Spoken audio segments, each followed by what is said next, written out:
Major funding for CFO Studio is provided by Real Estate Strategies Corporation, advisors to CFOs, management, and boards of directors in the acquisition and disposition of leased and owned real estate.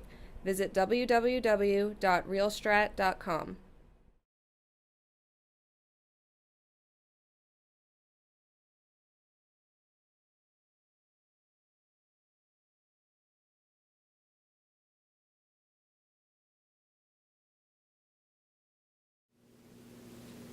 Hi, this is Andrew Zizas, your host at CFO Studio. I have the pleasure of being joined today by Mr. Michael Eldredge.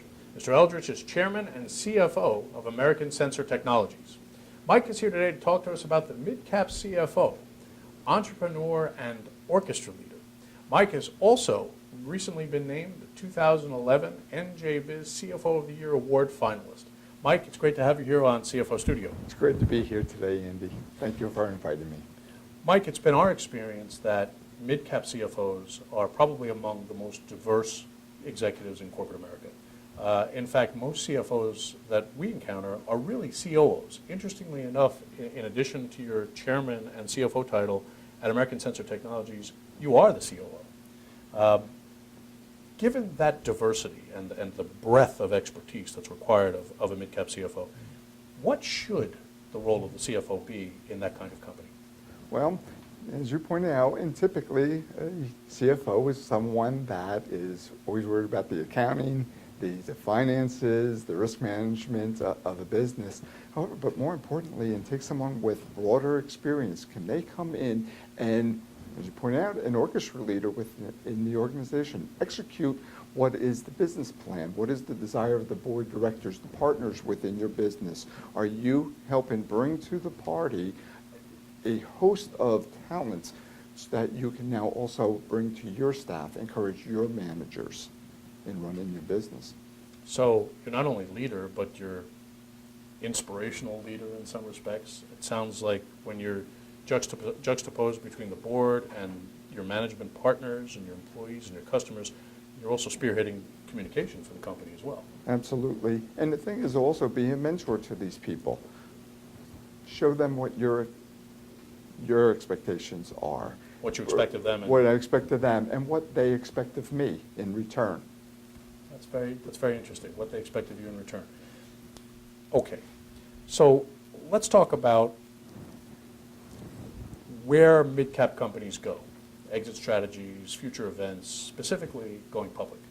Sure. Fewer and fewer mid-cap companies seem to be going public. I know you've considered IPO in your experience in various companies you've been involved with. Tell me why mid-cap companies are staying away from going public. Well, there's several reasons. One is the involved of going public, having the books and records of the organization in place for years that could be audited to set the stage for going public. But it's also the cost of maintaining going public, and then what you're focused on is quarterly expectations of the shareholders and not really focused on running your business. You know, a quarter does not create a trend within a business. It's really what is on the broader scale of what the accomplishment is going to be of the organization. But worse yet, in a public forum, how much information are you required by statute and law to disclose that's in the hands of your competitor? Oh, that's very interesting. So you basically have to maybe give up the recipe to the secret sauce.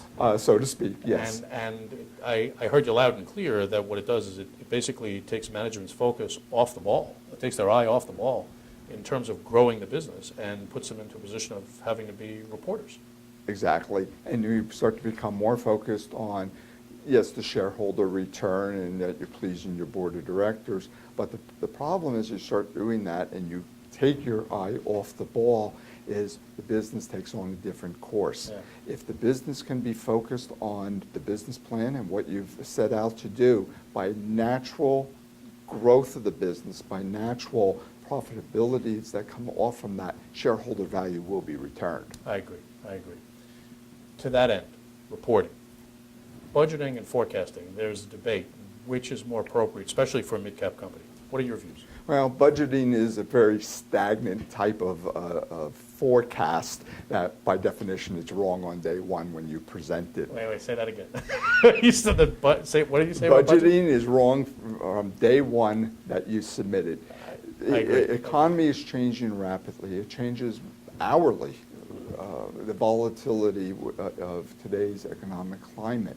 You publish something and it's wrong. Yeah. Your forecast, you're constantly looking, it's like driving a car looking out the windshield versus a budget is something that you're looking on historic trends and trying to drive the car by looking out the rear window.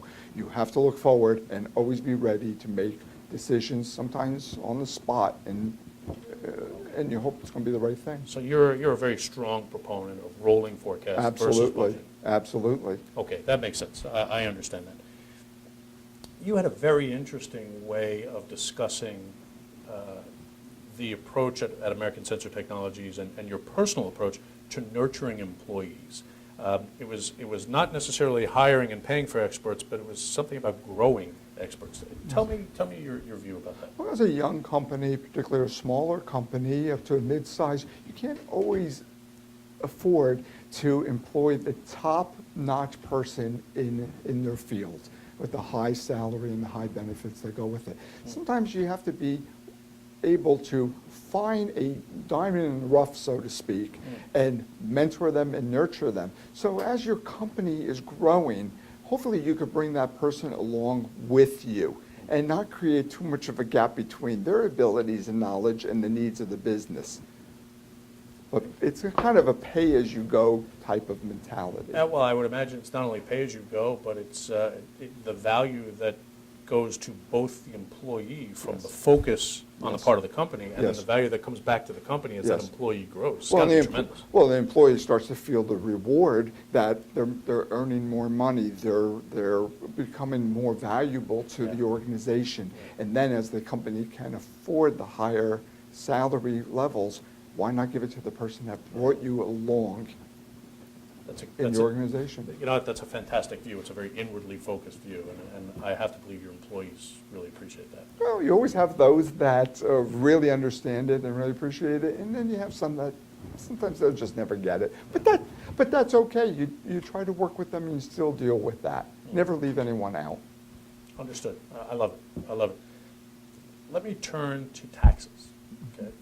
There's been a lot of debate about the Bush tax cuts and whether or not they should be extended. What do you think? I think they should be. Why? Well, the reason for that is because it's the investor that is looking for making good investments and having a lower tax rate on their success of a return.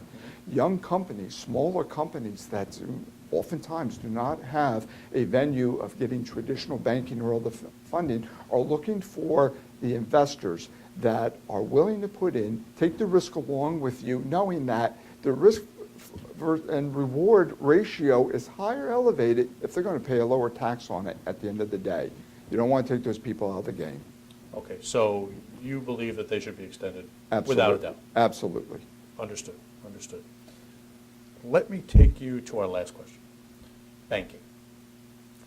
I know you've got some very strong views about the banking industry vis-a-vis their ability to serve the needs of mid-cap companies. Tell me what your thoughts are. Well, the problem with banking is they think like bankers. Very Bankers think like bankers. They think like thinkers. That says a lot, by the way. Yes, they're very risk adverse, looking for guarantees. There's no guarantee in life, but they try to build a program that would be the most guaranteed loan or investment that they could ever make.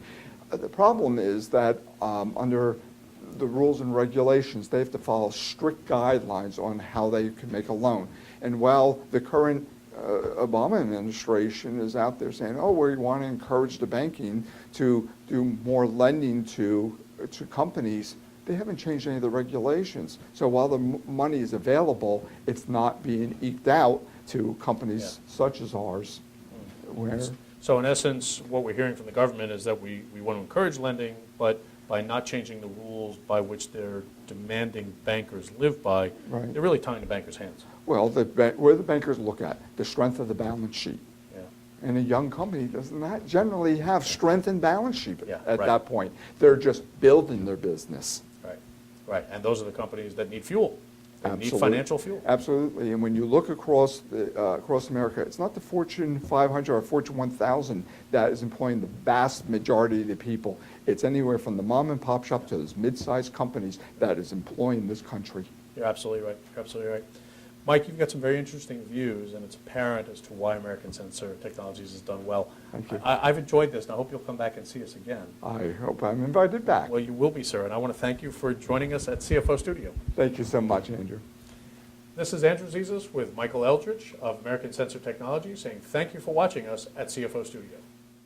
Major funding for CFO Studio is provided by Real Estate Strategies Corporation, advisors to CFOs, management, and boards of directors in the acquisition and disposition of leased and owned real estate.